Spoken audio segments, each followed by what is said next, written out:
Ooh. Get in the car. What is up, guys?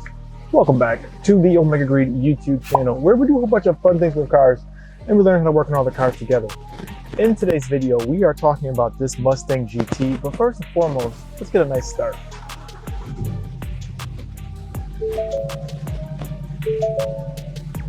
Oh, tire pressure low. Let me take a peek at that.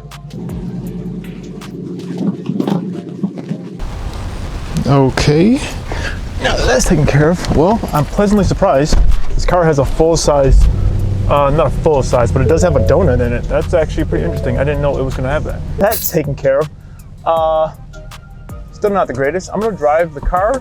I want to see if it gets any lower. I'm just going up the street real quick. If it gets lower, then I know that we have a pretty big lead. But we're just going to drive for a bit and see how it performs. We are talking about this new to us Mustang, the 2017 Mustang GT convertible of all vehicles. A convertible. But yeah, why in the world did we get this thing? What's the plans? What's going on? And yeah, like, why did we get this car? So, jumping right into things, and I forgot how it feels when you jump into it. And I'm gonna be sweating because I'm gonna keep the AC off so I can have some nice crispy audio.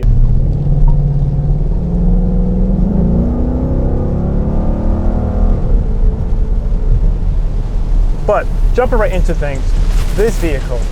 Now, if you're new to my channel, this vehicle, we purchased this vehicle after trading in my wife's 2020 manual Hyundai Veloster N.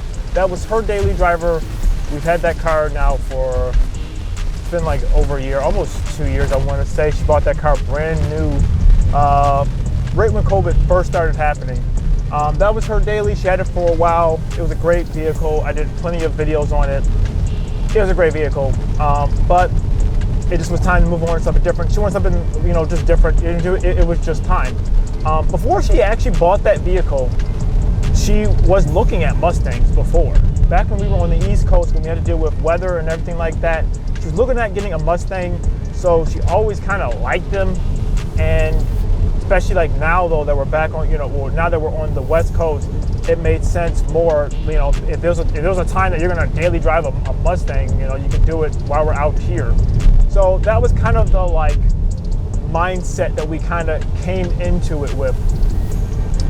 When we were looking for, you know, a vehicle to buy, you know, and I go into more like why the Veloster N, it was kind of like time to move on from it. That's in my last video, which I will have that link down below where you can watch it up here. The little card will be there if you want to see what my thoughts were on that. When it was time to kind of get rid of that and move on to something different, there was a couple of different things that we were looking at. Used cars prices right now are insane, which is good and bad. The good thing was we were able to get a lot of trade-in value for her Veloster N. I mean, more than what we paid for it brand new. So if you could do that, you know, why not? And then relatively speaking, this Mustang in particular wasn't very expensive compared to a lot of other ones that we were seeing. I think particularly because it's silver, it's a convertible, and it's a pre-10-speed Mustang. The 10 speeds are definitely getting like they're like high value right now. Also, some like pre-owned Mustangs that were like the 10 speeds, like the newer ones, they were like going like 40 plus. And that's a lot of money considering it's like a used Mustang. This one was definitely nowhere near that price. Definitely played a factor into it, like the price of it. This isn't a 10-speed. This thing's not going to be the fastest thing in the world, and that's not the goal of it. The goal was to have a better daily driver than the Veloster N. Don't get me wrong, it's another Mustang going crazy. It's a 3-valve, but don't get me wrong, the Veloster N was a great daily, but this is just a little bit bigger, especially more comfortable because this has the premium package and everything like that, the heated and cooled seats. I mean, this thing is, compared to the Veloster N, this thing feels like a luxury car to me. Way more comfortable as you're driving in and around town, especially inside the LA area. Being inside traffic, it's just way more comfortable.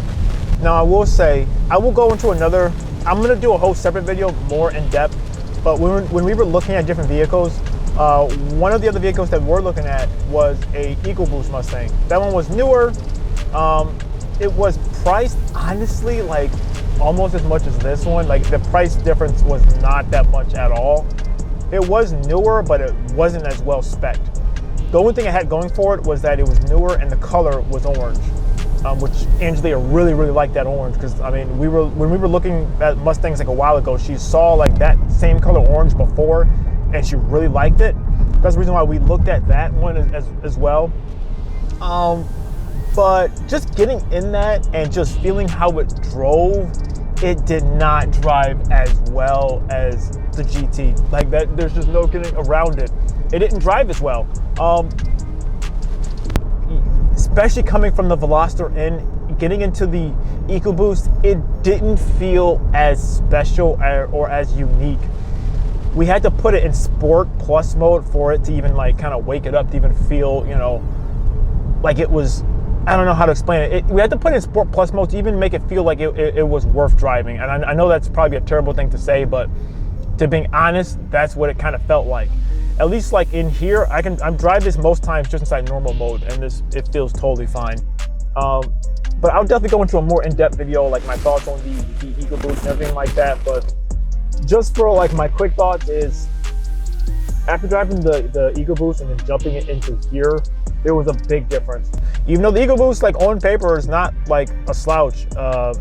Actually, I have a buddy of mine who literally just bought one, literally like the same time as we got this one, and he just did a stage 2 Cobb tune on it, like the off-the-shelf tune. He literally just sent me over his 0 to 60 time, and he got a 4.9. I mean, that's pretty impressive considering like my old Challenger RT, the fastest I got was a 4.9 0 to 60.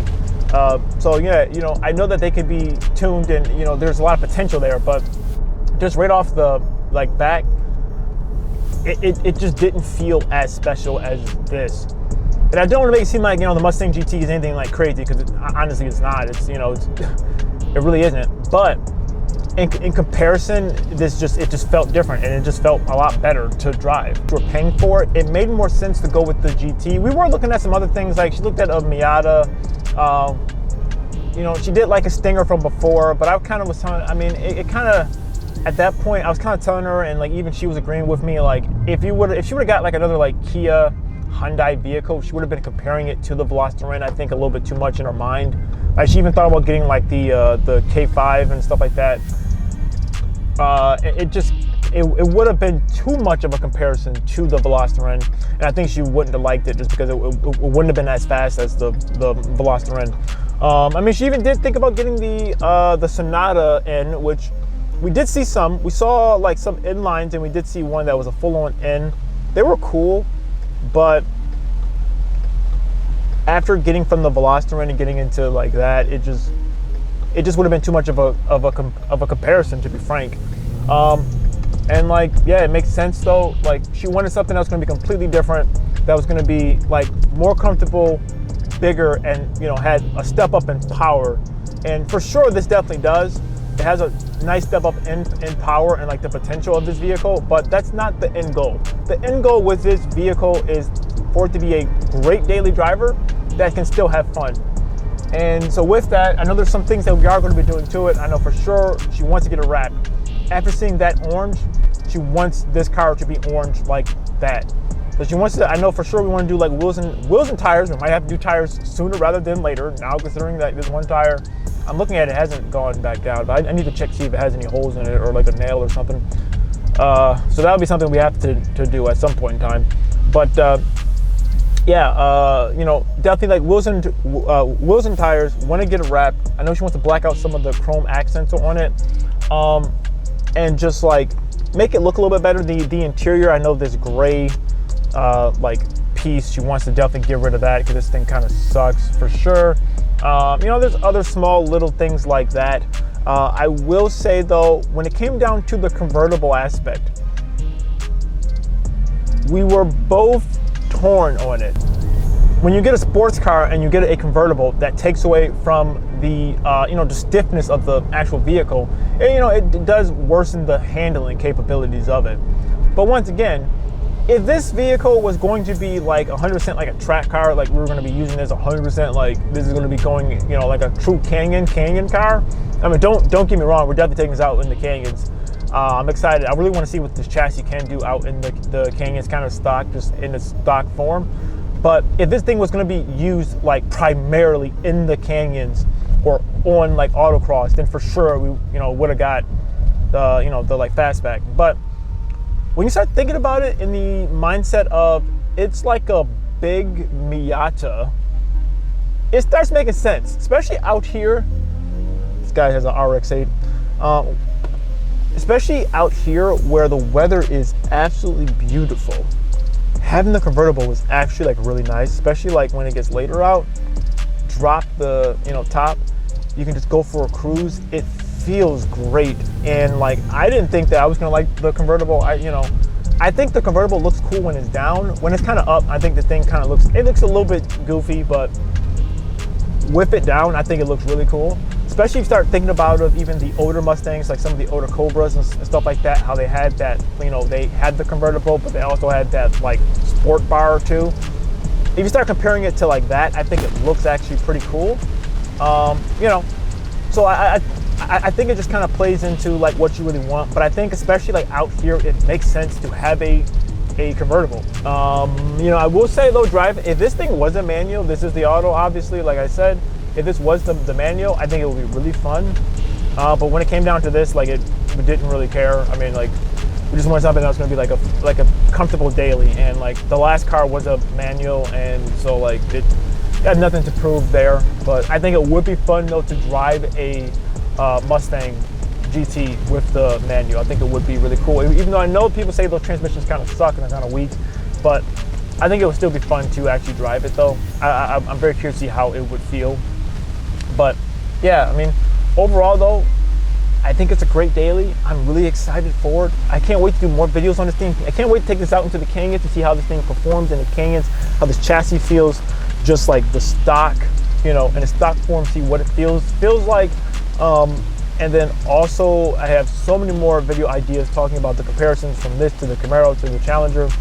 Someone who's owned, you know, those other two brands, comparing this to that as I get more time and more comfortable with this you know, chassis and with this platform. I can't wait to really like start diving into that type of stuff and doing some modifications to this vehicle as well, because I mean, for sure, when we bought this vehicle, Angelia definitely came into it with the mindset of, okay, this is something that we're going to be doing stuff to, because of it was priced like great, like literally like we were able to walk away like basically like, you know, with nothing. So it was a great trade-off, but with that, it wasn't perfect for like everything that you wanted. So we know like for sure there's stuff that we're going to want to do to the vehicle, and we're going to want to like change certain things to it. But I think that's the cool thing about it, like having a car that's going to be a project car that is your daily. You don't have to go extremely crazy, but you can still do stuff to it to make it a better vehicle for you, and like I'm just making it all around a better daily driver. You can check out this video right here. This is the video that I did when I was telling you guys about the Veloster N, why we sold it, and you know, what was coming really next for the channel. So check that video out, guys. We'll see you in the next one. See ya.